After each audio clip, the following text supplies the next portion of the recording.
Vamos começar trabalhando com Cristo, os degredados. Iniciamos hoje o capítulo 3, no começo, viu, gente? Os Ah, degredados. se você quiser ir, se você quiser ir. Lázaro, tá ok aí? Então, vamos lá, que é um capítulo, assim, interessante, que traz para nós aqui um quadro registrado pelo Humberto de Campos, um quadro interessante, muito interessante, da descrição que ele faz, claro, poeticamente, mas que traz uma grande realidade física, né? Uma realidade espiritual, para a gente tentar entender todas essas construções imagéticas que ele descreve e são reais, né? Que são reais. E como que a gente vai interpretar isso aqui? Tirando da poesia e colocando um pouco da nossa interpretação realística do sistema. Então vamos lá. A gente vai fazer a leitura. Quem vai fazer para nós aí? Quem se habilita a fazer? Posso fazer. Vamos embora. Os degredados. Todos os espíritos edificados nas lições sublimes do Senhor se reuniram logo após o descobrimento da nova terra, celebrando o acontecimento nos espaços do infinito. Grandes multidões donairosas, né, e aéreas formavam imensos hífens de luz entre a terra e o céu. Nossa, que maravilha isso, hein? Uma torrente impetuosa de perfumes se elevava da paisagem verde e florida em E busca do cada vez firmamento. ficando melhor, né? Além da claridade, ainda é perfumado. É, em busca do firmamento, de onde voltava à superfície do solo, saturada de energias divinas. Nos ninhos quentes das árvores pousavam as vibrações renovadoras das esperanças santificantes, e no além ouviam-se as melodias evocadoras da Galileia, fecunda e agreste antes das lutas arrasadoras das cruzadas, que lhe devastaram todos os campos, transformando-a num montão de ruínas. Afigurava-se que a região dos pescadores humildes, que conheceu, bastante assinalados, os passos do Divino Mestre, se havia transplantado igualmente para o continente novo, dilatada em seus suaves contornos. Vou dar uma paradinha. Vamos parando. Bom dia, Ana Vitória. Então, gente, aqui tem uma descrição poética de Humberto de Campos do que estava acontecendo e realista, né? Porque ele usa da sua facilidade de construir a imagem através de expressões textuais uma realidade. Agora, como interpretar esse momento por nós nos nossos sentidos que temos acanhados, toda essa iluminação, toda essa representação da beleza do infinito. Como que a gente pode interpretar esse momento aqui? Então, é uma descrição poética, mas qual que é a realidade que nos traz aqui? Isso é totalmente físico, é só imagético. Como é que nós devemos considerar a ligação entre Terra e o plano superior da construção realista disso. Então, vamos supor aí, a Terra tem uma extensão física, material, que pode ser mais plasmada, que pode ser mais elevada da matéria que conhecemos. Entenderam a pergunta?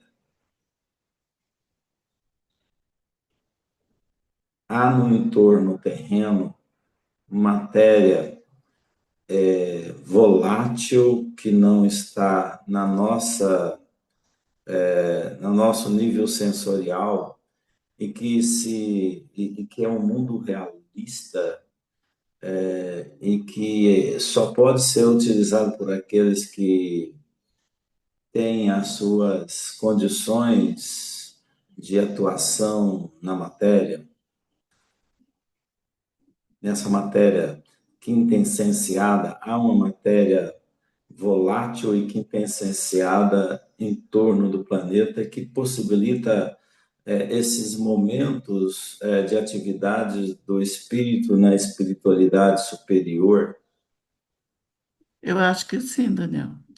E eu acho, inclusive, que quando nós olhamos, né, para que a gente olha para fora da gente, né, que vai olhando para a natureza, cada um de nós aqui consegue visualizar de uma forma única, às vezes bem diferente uns dos outros, de acordo com como está a sua capacidade, a sua condição moral e sua condição perceptiva, né?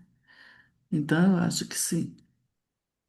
Talvez Porque isso que ele descreveu aqui, certamente, a maioria, uma boa parte das pessoas não veria, mas talvez alguém que estivesse na sintonia dele veria. Teria essa beleza de espetáculo.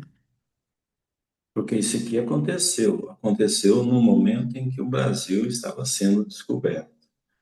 Então, no plano espiritual, estava existindo o quê? Um momento muito interessante da chegada do mestre, o do cordeiro, para chegar à designação do trabalho que havia sido descrito um pouco atrás, né? Então, que isso ia acontecer e, de certa forma, se alguém ouvir aqueles críticos, ouvir isso aqui, vai falar que é fantasioso.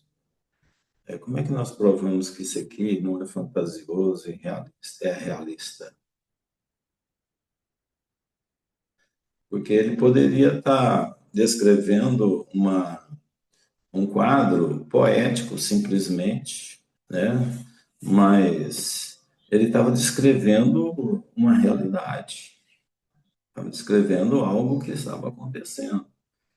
Qual que é a ligação da nossa esfera material com o mundo espiritual, dessas ligações entre as florestas, entre as copas das árvores, com o mundo espiritual? Mas ele estava descrevendo o real com poesia, né? Ele estava descrevendo o real com amorosidade, né? Por isso que fica poético.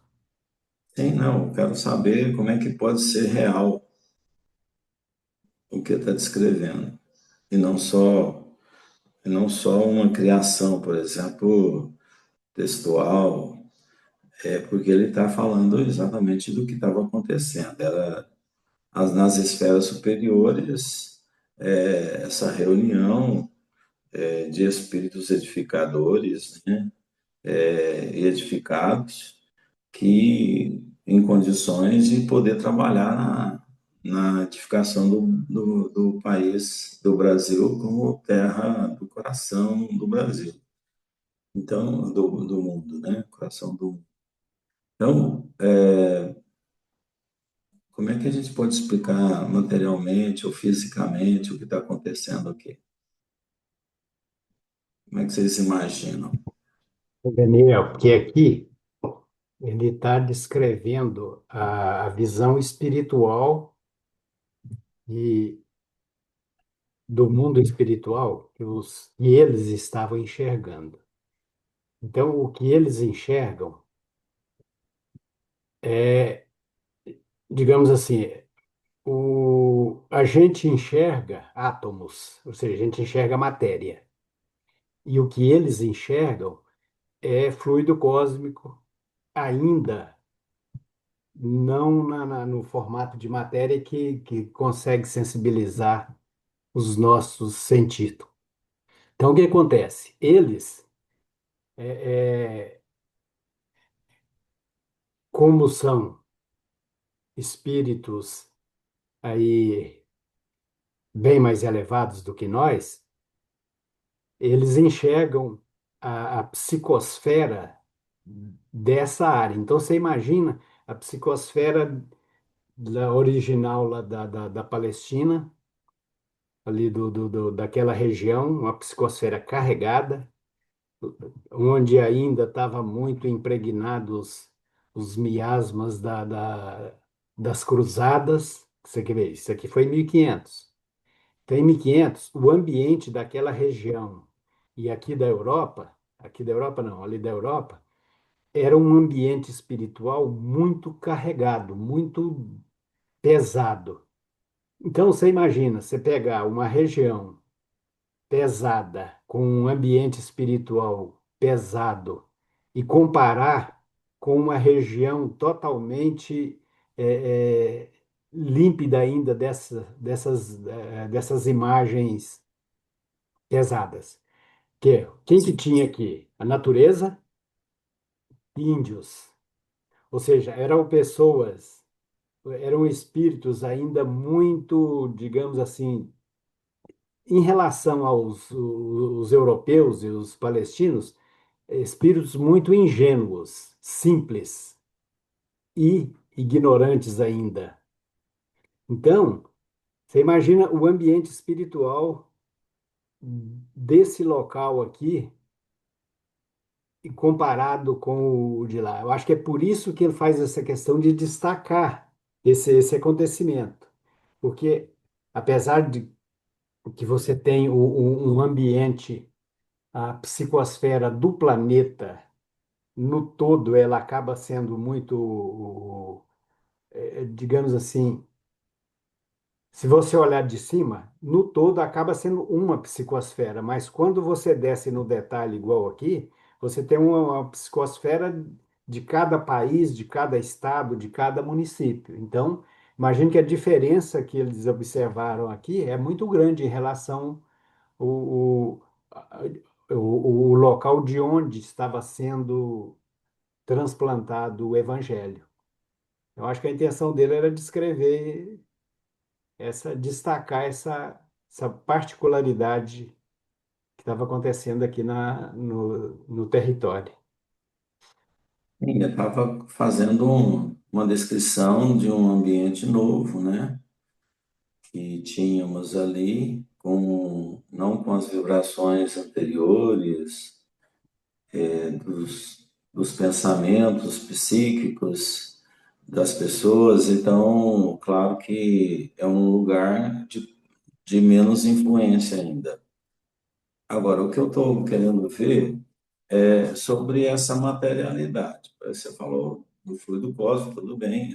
A matéria nossa é fluido cósmico também, modificada não, se posicionada, e o fluido cósmico também de lá. Agora, a materialidade do plano de entorno da Terra é adaptada ao campo vibratório terreno, porque onde Jesus aparece, que vem e tal, é nas proximidades, no plano celestial maior da Terra, não é nem na questão próxima, mas assim, de uma atmosfera espiritual maior, em que reuniram esses componentes, mas que tinham perfeita integração já com o plano terreno. Então, isso é um plasma já criado em torno do planeta modificado do fluido cósmico, inclusive todo o universo composto por fluido cósmico universal.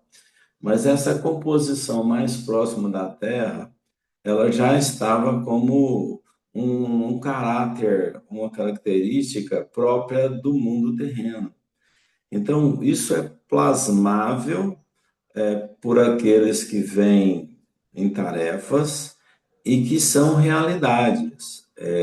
Não é só no campo da poesia, mas eu quero dizer aqui que quando nós desencarnarmos, dependendo da esfera que a gente vai ocupar, a gente terá interação com esses planos que vão estar prontos para nós integrarmos. Por exemplo, umbral é um campo muito parecido com as vibrações que já estamos aqui. Aonde nosso lar está, né, é uma região intermediária entre esse umbral grosso e um umbral maior, menor, de vibração. Está ali uma composição atmosférica, mental, psíquica formada para a construção daquela cidade, de nosso lar.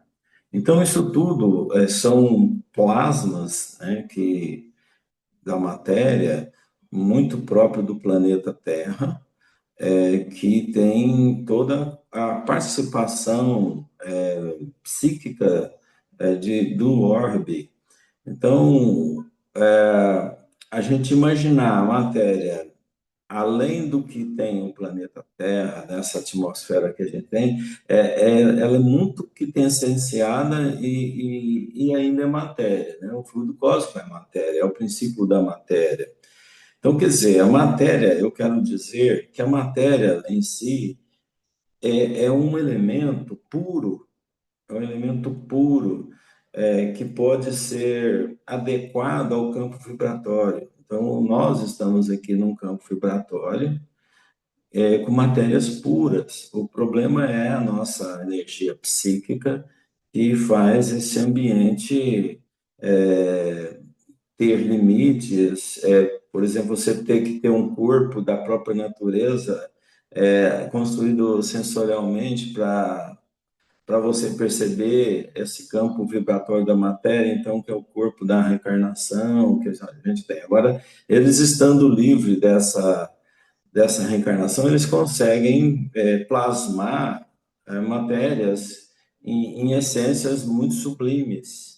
Então, por isso que é a justificativa que eu quero dar agora no início, dessas reuniões que acontecem, que são verdadeiros espetáculos para nós, né? E para os espíritos que observam, é a satisfação de estar ali participando daquele momento do infinito mestre, da divindade.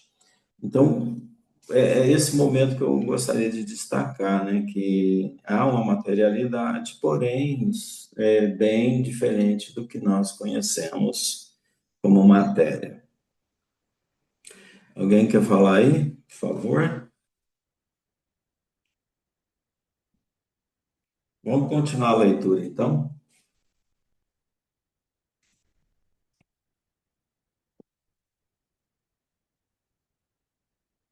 Você... Não, está desligado. Ah, não. Está desligado. Agora deu? Sim.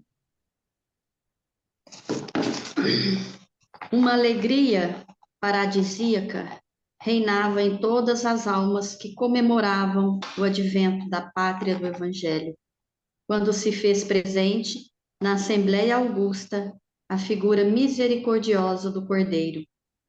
Complacente sorriso lhe bailava nos lábios angélicos e suas mãos liriais empunhavam um largo estandarte branco, como se um fragmento de sua alma radiosa estivesse ali dentro, transubstanciado naquela bandeira de luz que era o mais encantador dos símbolos de perdão e de concórdia. O que Dirigi... aconteceu aqui, hein? O que aconteceu nesse momento aqui? Está poético, mas o que a gente pode decifrar? Começa por cima, ele tem uma bandeira branca, que é o estandarte, com ele, como um fragmento de sua alma radiosa estivesse ali dentro. Então, quer dizer, ele estava vendo uma luz, né, que saía do mestre como reproduzindo um estandarte para entregar para quem fosse ter a tarefa. Era simbologia aqui, né? Um simbólico compromisso de luz representativo. Então, ele produziu isso, né? Pelo que é o texto, há uma produção que vinda do próprio mestre desse compromisso. Ele estava formando um compromisso entre ele e Ismael, que a gente vai ver logo aqui abaixo. É como se o evangelho destacasse do próprio mestre em forma de luz, né? Podia ser um cajado, poderia ser, não, vou montar um cajado, só que vai ver o sentido dessa bandeira aqui, que poderia estar as insígnias escritas nessa bandeira, mas assim, o cajado poderia ser também uma representação de luz, iluminação, né? E a ser transferido para alguém que seria aquele que iria tomar conta dessa implantação do evangelho da árvore, transposição dessa árvore para o Brasil. Então, é um significado interessante, saindo do próprio mestre, né? Só para registrar aqui, ó, fragmento de sua alma radiosa que estivesse ali dentro, consubstanciado naquela bandeira de luz. Então, é uma bandeira de luz vinda do coração do mestre.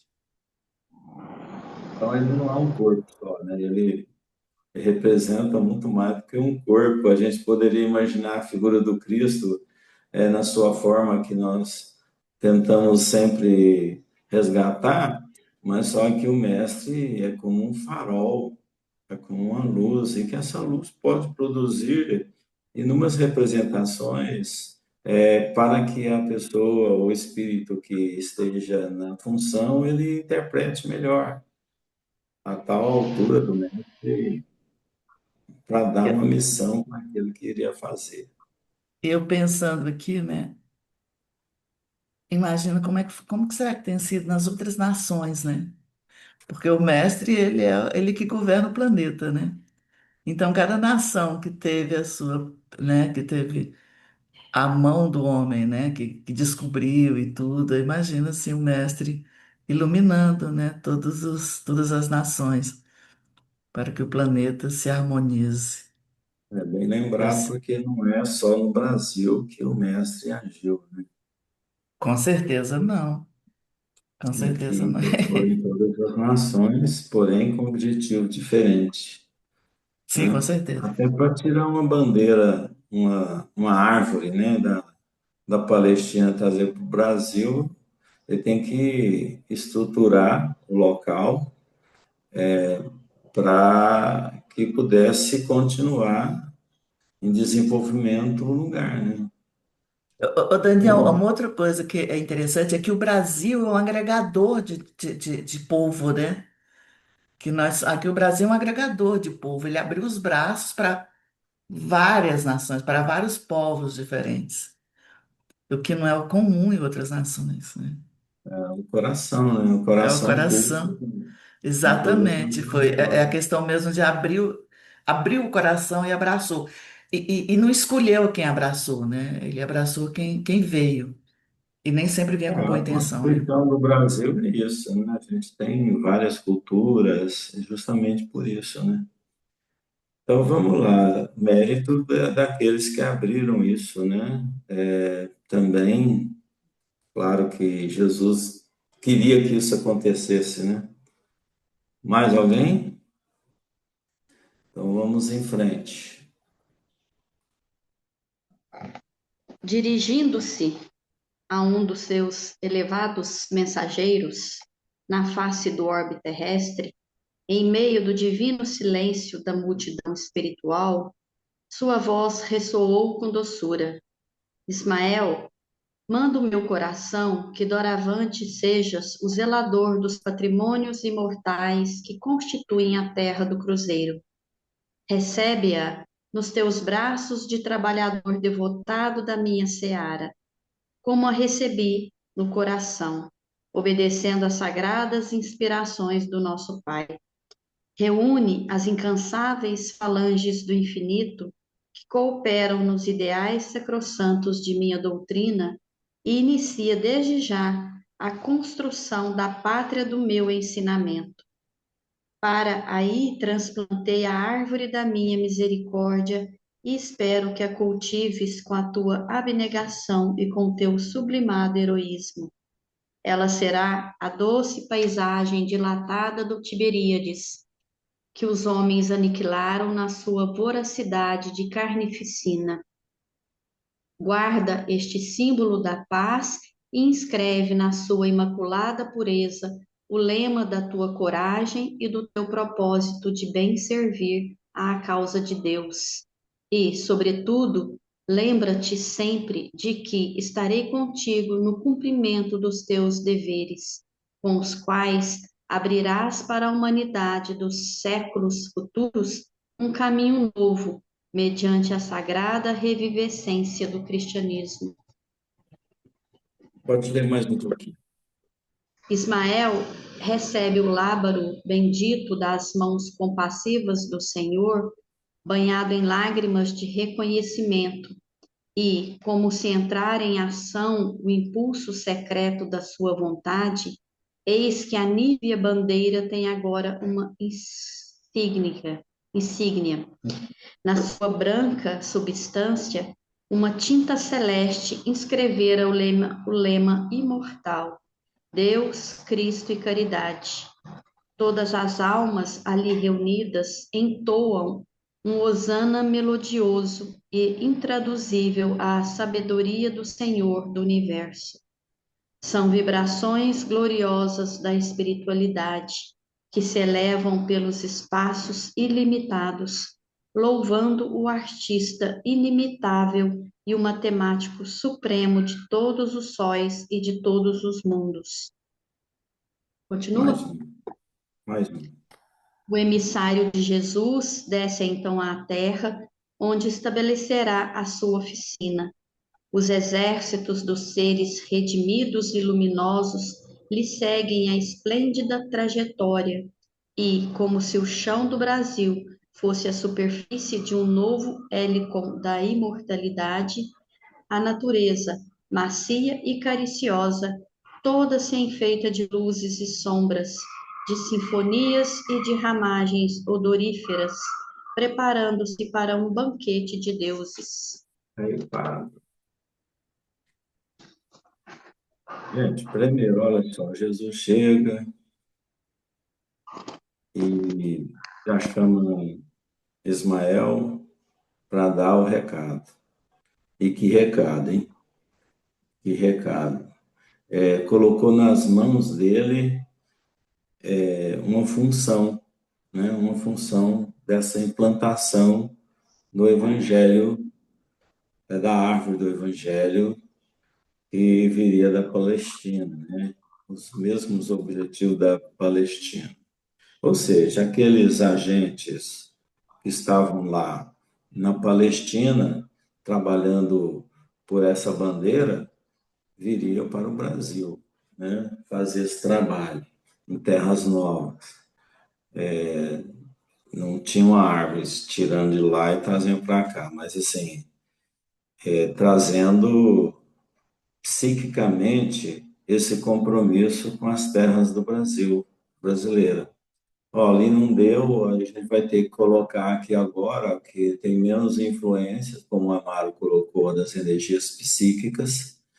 Então, aqui seria o melhor lugar, e já planejado anteriormente, desde o princípio, né? Claro, ele já vinha fazendo esse trabalho desde então, trazendo aqueles que humildemente aceitaria essa tarefa, né, no futuro que chegou. Então Jesus sabia que Palestina não ia dar certo, É isso?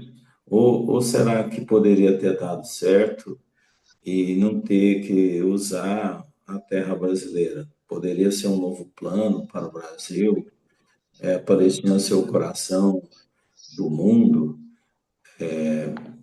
dava para ser ou não dava para ser, já era um plano fracassado, que se tinha uma perspectiva futura que poderia não dar certo. O que você acha?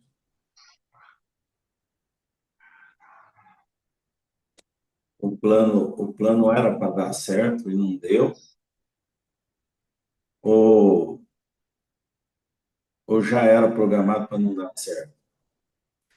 Jesus enxerga o futuro muito bem, né? Sabe que tinha que começar um trabalho, que tinha que fazer um início de trabalho com os agentes encarnados, respeitando o livre-arbítrio de todos. E aí é que está o detalhe. Como Jesus tinha a previsão de ações pelo livre-arbítrio, é lógico que ele tinha na matemática que aquilo poderia não, em aritmética, que poderia não dar certo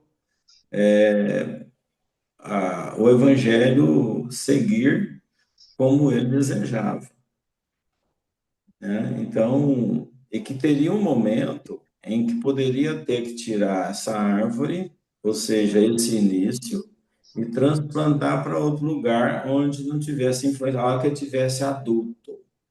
E, na verdade, o evangelho, quando ele chega para cá, ele já está adulto, ele já é um poder maior. Igual o Espiritismo veio da Europa para o Brasil. O Espiritismo veio criança, né, das terras europeias para o Brasil. Então, para ser adulto aqui. Agora, em termos do Evangelho do Cristo, já estava com os conceitos formados, só que empacou no orgulho dos homens. Então tinha que ter humildade ali agora, então ele já sabia que sim, que isso ia acontecer. Com certeza, porque o Cristo não ia fazer toda uma estratégia física do planeta sem ter essa visão de futuro. Então, Jesus já sabia do que poderia e iria acontecer devido ao comportamento humano, mesmo que ele mandasse os agentes. Quando ele mandou Maomé, ele já sabia que podia não dar certo, porque conhecia Maomé, já sabia que poderia ter caminhos diferentes, mas era a oportunidade para ele usar o livre-arbítrio dele. Então, a oficina, que fala aqui, que é uma oficina que Ismael estava recebendo para implantar a oficina, realmente é uma oficina. E se é a oficina, tem problema de recalque, né? Ou seja, tem que estar retificando, reparando, não tem jeito. Senão, Jesus já colocaria uma nação perfeita, só espíritos bons, a nação já é feliz. Mas não é o objetivo é fazer com as almas, que as almas evoluam. Essa é a oficina. Fazer uma transformação de cima para baixo não era o objetivo, ou seja, do perfeito para colocar. Então, não tem modelo perfeito na Terra, ele tem que ser na luta, tem que ser no trabalho, tem que ser no aprendizado. É isso que nós devemos entender. E não vem nada pronto, mas sim com todas as condições de se desenvolver. Então, na minha visão, eu vejo que Jesus já tinha todas essas possibilidades que iriam já acontecer, porque sabia que o homem poderia não dar conta do recado, devido ao seu orgulho, à sua vaidade e ao que eles tinham que realmente passar. Daniel, Oi, veja bem, quando Abraão, o Abraão foi o grande patriarca que realmente introduziu no planeta a, a ideia do Deus único. Então, o que aconteceu? Ele teve dois filhos. Teve o Ismael e o Jacó. Então, e o Ismael é o filho da serva. O Ismael, apesar de ser o primogênito de Abraão, foi o filho rejeitado naquela época. E o Jacó, que foi o grande patriarca dos judeus. Então, veja que Pode dizer que Abraão o já. Ismael era o filho bastardo? Ismael era o filho, na verdade era o filho bastardo, né? Porque ele Era era o filho o bastardo. filho de. Então, e como, e veja aqui, ó, que no texto aqui, o Berto, ele cita essa característica dele. Quer ver, ó? Tataratatã, ó, imortais constituídos, recebe nos teus braços, obedecendo as sagradas inspirações, reúne os incansáveis falange do infinito que coopera de a construção da pátria dos meus filhos. Para aí transplantei a sagrada, ó, sua imaculada pureza.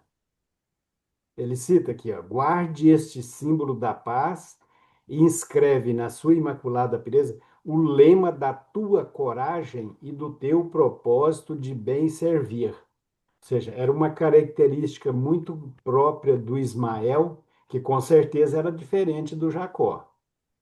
Então, o que eu imagino que, desde lá do começo, há 3.000 e poucos anos, não, 3.000 não, na verdade, 3.000 e poucos anos, 3.300 anos mais ou menos, não, 3.300 é uns 3.600 anos, o que o Cristo fez? Ó, vamos deixar a linhagem do Jacó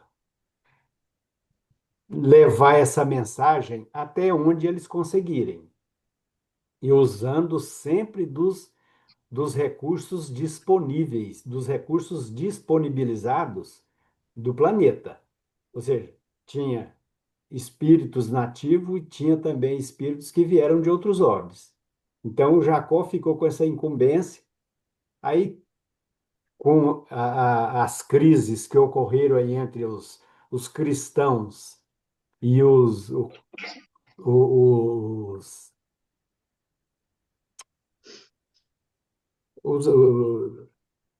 das cruzadas lá, com os israelenses não, com os, esqueci, ó, o nome. Judeus. Não, não, né? Os judeus não, porque os judeus estavam sempre junto com os cristãos, judaico-cristão, né? Então, Ah, é ou seja, verdade, é verdade. as cruzadas foi os judaico-cristãos contra Muçulmanos. os muçulmanos. Muçulmano.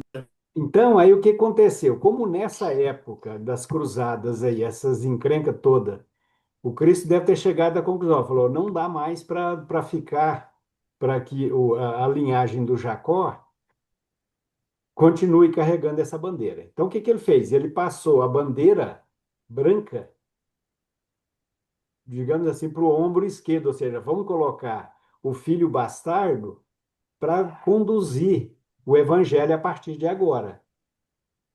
Então, tanto é que essa característica digamos assim, do filho rejeitado, é um pouco que a gente sente, ou seja, esse jeitão de bom acolhedor que os brasileiros são, tem muito essa característica do filho rejeitado, né? Ou seja, tem uma característica assim de uma pessoa assim mais humilde, ou seja, se reconhece como não sendo, digamos assim, o preferido. Então, e ele aí do que aconteceu? E é como acontece igual como numa empresa mesmo. Você veja que com o passar do tempo, as coisas vão mudando e naturalmente as mudanças exigem mudança de comando também. Mesma coisa, você tem numa casa espírita. fica uma linhagem só dominando a casa por muito tempo, acaba atrofiando. Então, a necessidade de ter renovações, ou seja, por quê? Pessoas com ideias diferentes vão ter uma condução diferente. Pode ser melhor, pode ser pior também, mas de qualquer forma, quando muda a direção, automaticamente você tem mudanças naturalmente. Algumas melhores, outras piores, mas ele sabia do que ele precisava aqui na região. Então, não colocou nas mãos de um trabalhador, até que ele cita aqui, ó, trabalhador devotado da minha seara, ou seja, ele confiava no trabalho do Ismael. Então falou, ó, meu filho, os recursos estão aí, usa conforme lhe convém e toca o barco. Agora, em momento algum, né, Amaro, interessante, em momento algum ele fala que tudo ia dar certo, que estava resolvida a situação.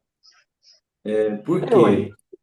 Porque porque ali era eles. uma luta, tava uma conversa de gente grande, por exemplo, entre Jesus, que estava muito acima de Ismael, muito acima, incomparável, ele teve que fazer representações para Ismael ver a missão dele. Então, aquelas imagens que a gente viu aqui citada, se for Jesus para Jesus, um outro Jesus, não tinha essa necessidade.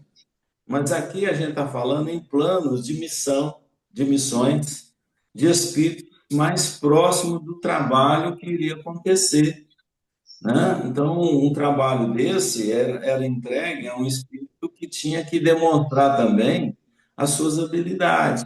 Era uma oportunidade para Ismael fazer esse trabalho.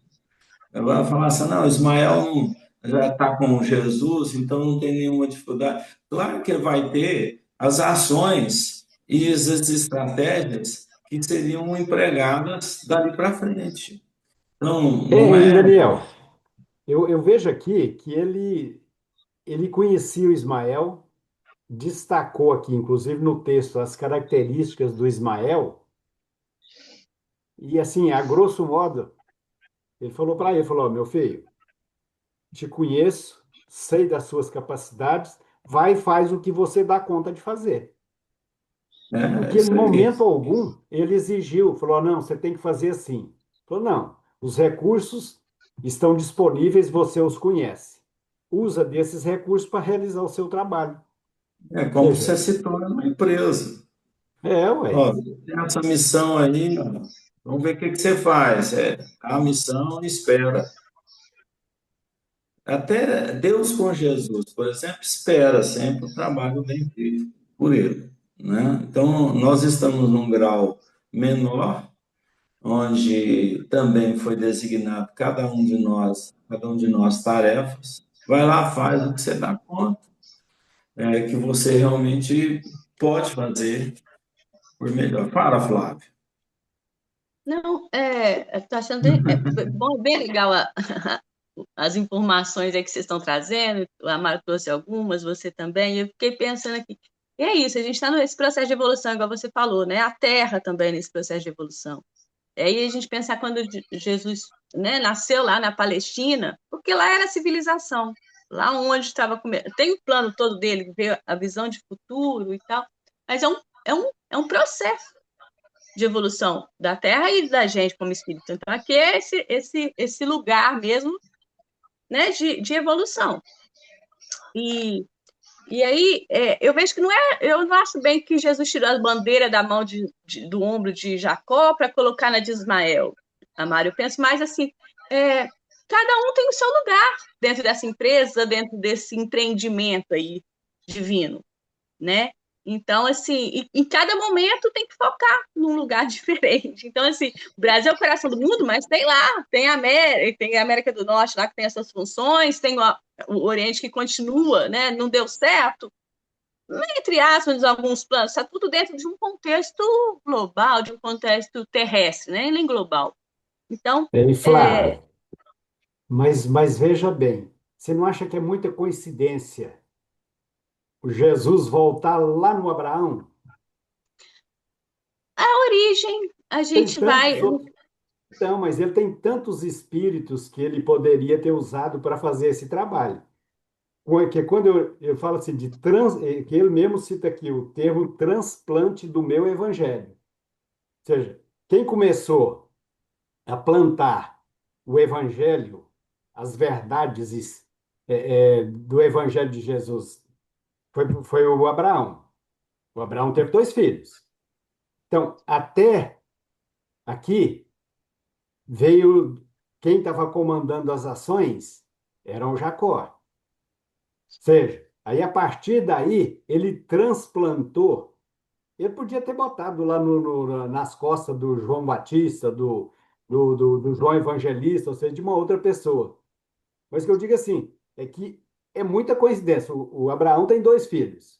Não, e Não, eu ainda achei isso tão interessante, Amaro. Eu achei isso muito interessante que você colocou essa colocação, esse retorno que você fez. Eu achei ótimo. Até fiz umas anotações aqui. Mas, assim, o que eu acho é igual quando você deu o exemplo de uma empresa ou de um diretor, nada funciona só em cima de um, entende? Assim, eu acho que não é tirando a importância de Jacó, ou função do Jacó, o trabalho de Jacó. Ah, ele pode, né? Cada um, e como o Daniel levantou, Ismael, dentro das condições, vocês levantaram, dentro das condições que ele tinha, não é um ser como Jesus, é um é ser porque que Jesus tá. também, Flávio, é que Jesus também já conhecia Ismael antes mesmo do momento da Palestina. Então ele tinha lá já todas as características que já vinham sendo trabalhadas anteriormente. Então, não é um caso novo. Então, por exemplo, a bandeira tem que ser colocada nas mãos que já quem está acompanhando e já fazendo um desenvolvimento desse trabalho desde então. Então, chegou a hora de você pegar esse mastro aí, essa tarefa e levar à frente. Então, tudo vem por consequência daquilo que a gente faz, aquilo que você já iniciou. Então, sempre você volta para trabalhar. Então, eu acredito que o Ismael estaria aqui sendo o espírito mais indicado naquele momento, devido a isso, né? Uhum. E olha a bandeira, a inscrição: Deus, Cristo e caridade. Na hora eu lembrei já de E, falando, fora das caridade não é salvação. Quando Cristo apareceu lá, Abraão trouxe a ideia de Deus único. Quando Cristo encarnou na Palestina, ele veio trazer a luz dele. Então, Deus, o Filho, né, Cristo, como nosso mestre aqui na Terra. E agora a gente já está num outro processo, desse processo da Terra, né, no descobrimento do Brasil, que precisava da humildade, porque aí vieram juntos com o descobrimento vários outros missionários para trazer a ideia do Cristo, da igreja, né? Tanto é que teve ai, o cristianismo veio mesmo, né? Através das figuras dos padres, não, dos jesuítas, né?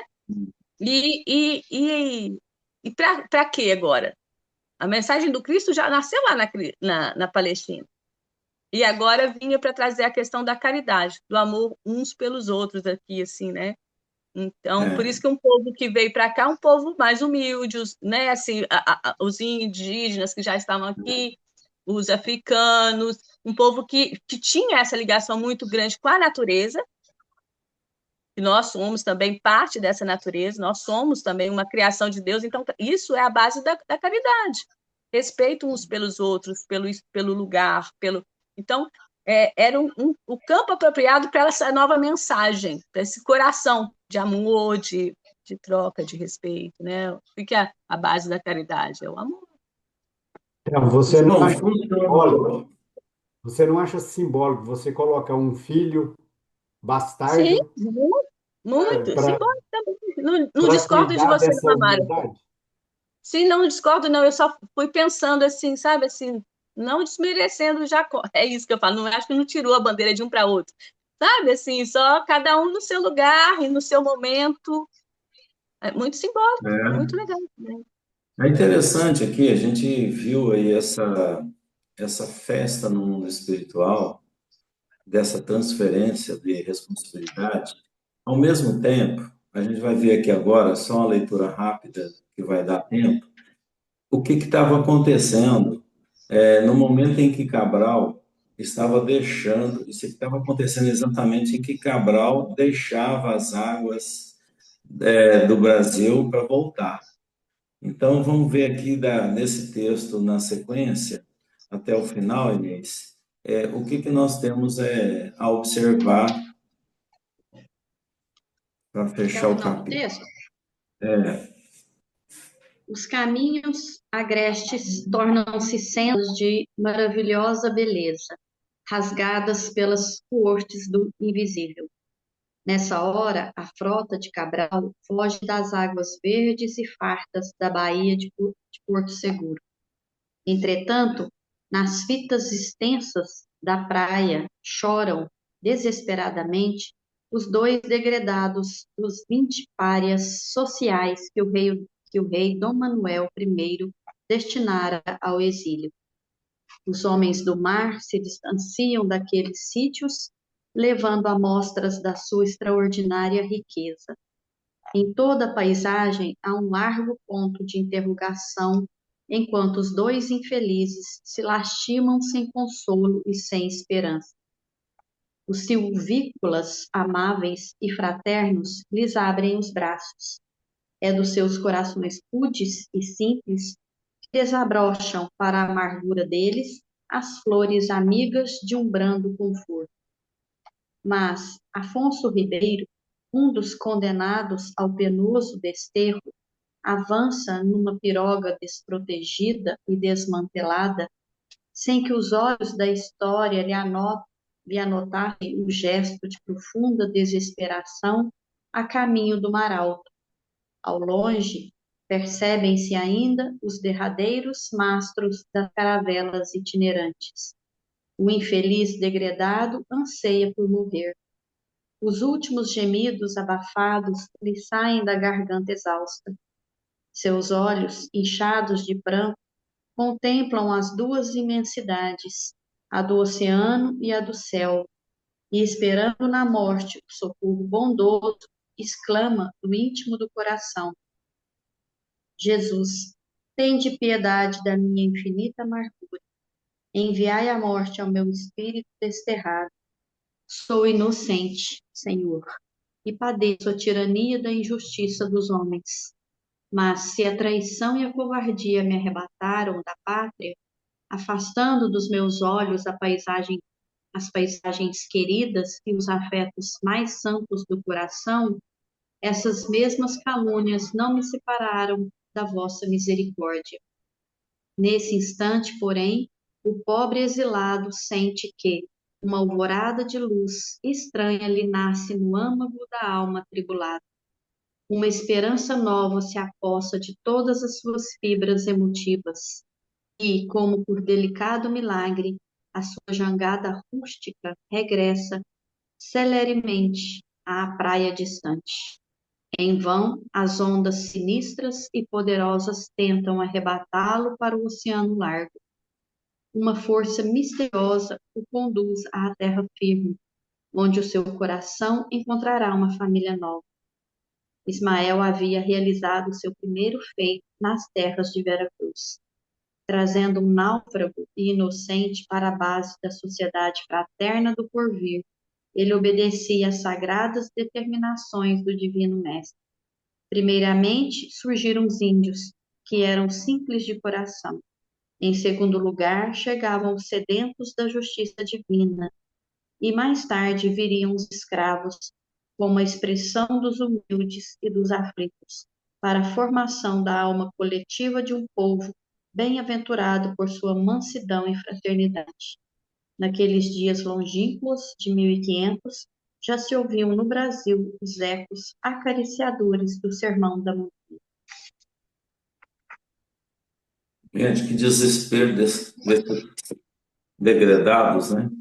Eu sei que Nossa, ser condenado em Portugal, ser um dos 22 vieram para cá, tendo família, e sendo inocente, ele sabendo que era inocente, e ser levado para o Brasil, uma terra desconhecida, para ficar junto com o índio, que desespero. Dá para pegar a piroga, né, dos índios lá, que é uma embarcação rústica, para ir ao mar e fugir. Só que a hora que você vai fugir, o trem da zebra, não dá certo, eu vou morrer, tem muita água, e aí o desespero. Aí vem o desespero, o cara pede para Jesus ampará-lo, mesmo sabendo que ele é inocente, né? E que possa reconduzir. Ismael vem e traz ele de volta às margens. Esse cara estava designado para vir para o Brasil, espiritualmente falando. Se fosse pela vontade, ele viria para ficar junto com os índios para trás? Não ficaria, não, né? Ele teria que ser a força, então, por um desespero. Não, cara, a sua missão é essa. Você vai ter que ficar lá, queira ou você não queira. Porque se ele for escolher entre ele ficar com a família lá em Portugal, comendo um churrasquinho, ou vir para o Brasil com a missão dessa, o que que vai preferir? Ficar no bem bom, né? Então, nessa hora aqui, foi preciso de talvez essa estratégia de ser preso até injustamente para vir para o Brasil. Então, é porque tinha que ficar alguém junto com os índios para tentar fazer a meia ponte que eles queriam, né? Portugal mandava esses presos políticos para essas regiões, justamente por políticos ou não, por crime, qualquer coisa, justamente para desempenhar um papel que ninguém queria fazer. Então tinha que ser alguém que tivesse preso e com habilidade. Então ele tinha habilidade, tinha condição de fazer e veio para a terra brasileira. Ah, é sofrimento? Nossa, é toda cacunda de alguém, um Mas compromisso foi a muito. bênção dele, né? Ele é que não percebeu na hora pela dor, né? Da saudade e tudo. Lá na espiritualidade, ele se prontificou a vir para esse Ah, eu acho que trabalho? não. Não? Na Eu não sei, acho que espiritualidade, não. esse cara Ele, que ele, veio para ele o lembraria de Brasil, alguma forma, ele não rejeitaria tanto, né? Assim, ele não teria que vir na marra, né? Ele podia até vir com medo, mas não na marra, assim, sendo injustamente então ele sendo foi um jogado no indivíduo sem pai. sorte. Ele foi um indivíduo sem sorte. Né? Não, Mas claro que esse cara tinha se comprometido, mas quando está na Terra, ele tem as dificuldades dessa escolha. pode ser Quem também. quer largar a família para ir para uma terra distante, sem qualquer contato de celular ou telefone? Imagina. Então, ele tinha reunido essas condições, possibilidade dele ter se oferecido um plano espiritual é a mais certa. Não, Ah, eu quero fazer esse trabalho. mas com certeza. E o interessante, que eu não sei se é nesse livro aqui, que mais na frente, esse cara, ele é resgatado depois. Você imagina, um país com 8.000 quilômetros de, de, de, de, de margem, e aí você consegue resgatá-lo depois ainda, que ele é resgatado no futuro. Eu não sei quando, não sei se é aqui Ele ou onde volta, é. né? Você fala que ele volta para a terra, né, Ele é dele, né? resgatado. Ele foi fazer uma missão, ele foi fazer um trabalho. E muitas vezes a gente acha que está vindo acontecer o mal para nós, é o bem que está vindo. Ah, eu perdi tudo, então foi para o seu bem, meu filho. Você estava indo muito além e foi lhe tirado todas as suas riquezas para você recomeçar, porque você estava indo para o lado errado. Então, é feito isso. A espiritualidade não age sem um sentido maior, né, do que está. Então, esse final aqui, eu acho, é um fato que a gente viu aqui acontecer paralelamente a essas reuniões espirituais. Enquanto afastava-se das terras lá brasileiras as embarcações de Cabral, Esses dois sujeitos ficaram, um é desconhecido e outro é esse outro rapaz, é o Afonso Ribeiro, que tinha família, né?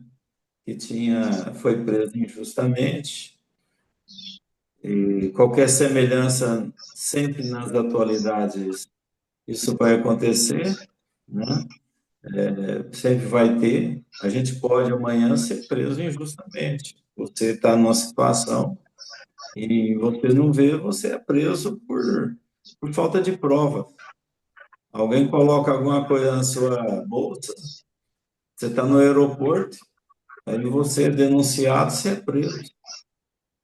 Então, ou então você está na rua, atropela alguém e você é condenado por ter Injustamente, né? atropelado. Não, você imagina, Daniel, o que que é um cara passar um período aqui junto com os índios comparado com a crucificação de Cristo? Ou seja, ele era injusto, foi degradado. O Cristo, Uhum. aliás, ele foi injustamente degradado, segundo ele, né? Mas se Humberto está dizendo isso é porque realmente ele era inocente. E o próprio É, Cristo, era totalmente inocente, não devia nada e foi crucificado. É Então, é verdade. uma... Que doideira. imagina Engraçado. o desespero que é o cara olhar os índios, esses índios vão me matar.